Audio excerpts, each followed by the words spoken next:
कृष्ण हरी. आज देहू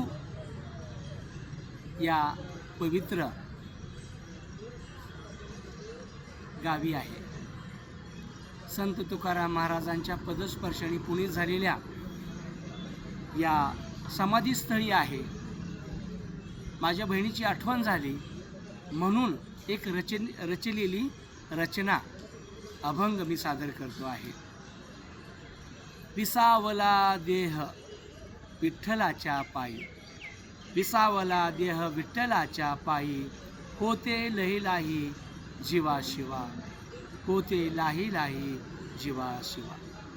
कैसा देव तुझा आम्हाशी विसरला, कैसा देव तुझा आम्हाशी विसरला, तुझा तो झाला विठ्ठल गे, तुझा तो झाला विठ्ठल गे. भूमी पामराचे मागणे हे याचा, भूमी पामराचे मागणे हेची आता, अनाथांच्या नाता सांभाळीजे, अनाथांच्या नाता सांभाळीजे. रामकृष्ण.